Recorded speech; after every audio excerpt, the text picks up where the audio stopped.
రైతులకు నేటి నుంచే రుణమాఫీ పథకాన్ని అమలు చేస్తామని ముఖ్యమంత్రి రేవంత్ రెడ్డి ప్రకటించారు. లక్షలోపు ఉన్న రుణాల సొమ్ముని ఇవాళ సాయంత్రం కల్లా రైతుల బ్యాంకు ఖాతాల్లో వేస్తామన్నారు.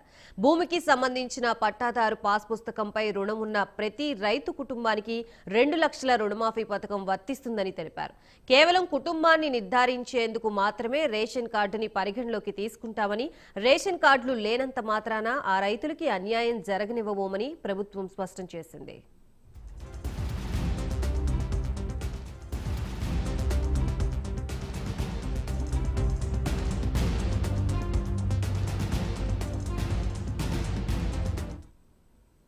రైతులకు రుణమాఫీకి అవసరమైన ఏర్పాట్లు పూర్తయ్యాయి. ప్రభుత్వ నిర్ణయంతో అన్ని జిల్లాల్లో రైతులకు లబ్ధి చేకూరనుంది. ఎన్నికల మేనిఫెస్టోలో భాగంగా కాంగ్రెస్ పార్టీ రైతులకు 2 లక్షల లోపు రుణాలు మాఫీ చేస్తామని ప్రకటించింది.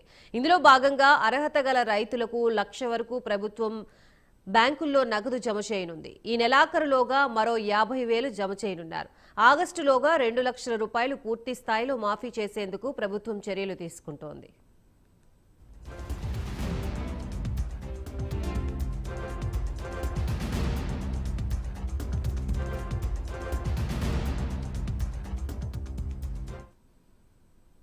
రుణమాఫీలో భాగంగా 2018 డిసెంబర్ 12 నుంచి 2023 డిసెంబర్ 9వ తేదీ మధ్యకాలంలో తీసుకున్న 2 లక్షల లోపు రుణాల మాఫీ చేయనుంది. ఆగస్టు 15 నుంచి ఏకకాలంలో రుణమాఫీ అమలు చేయనున్నట్లు ప్రభుత్వం ఇప్పటికే ప్రకటించింది.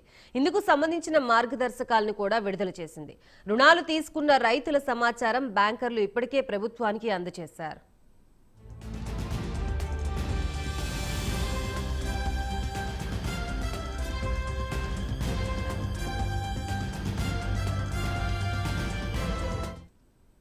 రైతు కుటుంబాన్ని గుర్తించడానికి ఆహార భద్రతా కార్డు వివరాలు ప్రామాణికంగా రుణమాఫీ ఉంటుందని ప్రభుత్వం మార్గదర్శకాల్లో పేర్కొంది. రాష్ట్రంలో ఉన్న షెడ్యూల్డ్ వాణిజ్య బ్యాంకులు, ప్రాంతీయ గ్రామీణ బ్యాంకులు, జిల్లా సహకార కేంద్ర బ్యాంకుల నుంచి రైతులు తీసుకున్న పంట రుణాలకు ఈ పథకం వర్తించనుంది. పథకం అమలు కోసం ప్రతి బ్యాంకులో ఒక నోడల్ అధికారిని నియమించగా ఆ అధికారి నేషనల్ ఇన్ఫర్మేటిక్ సెంటర్కు సమన్వయకర్తగా వ్యవహరించనున్నారు.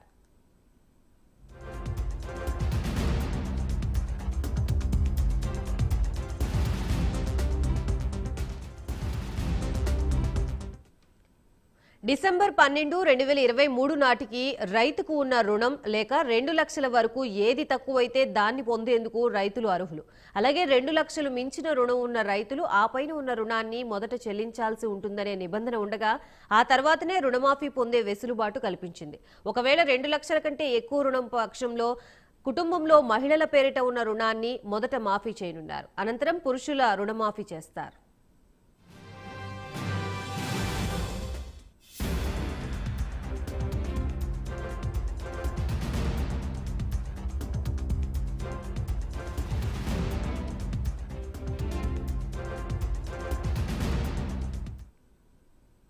రైతులు పీఏసీఎస్ల ద్వారా తీసుకున్న పంట రుణం మాత్రమే మాఫీ చేయనుండగా కంపెనీలు, ఇతర ఫర్మ్ల పేరిట పొందిన రుణాలకు ఈ పథకాన్ని వర్తింపచేయరు. కాగా రుణమాఫీ పక్కదారి పట్టకుండా బ్యాంకర్లకు స్పష్టమైన ఆదేశాలు జారీ అయ్యాయి. రుణమాఫీ కోసం ప్రభుత్వం విడుదల చేసిన నిధులను బ్యాంకర్లు ఇతర ఖాతాల్లో జమ చేసుకుంటే కఠిన చర్యలు తీసుకుంటామని ప్రభుత్వం హెచ్చరించింది. కాంగ్రెస్ ఎన్నికల మేనిఫెస్టోలో ఇచ్చిన హామీ మేరకు ఫేజ్ 1 కింద ఇవాళ రైతులకు 1 లక్ష వరకు రుణమాఫీ చేస్తూ ఉండటంతో ఘనంగా సంబరాలు నిర్వహించేందుకు ఏర్పాట్లు జరుగుతున్నాయి.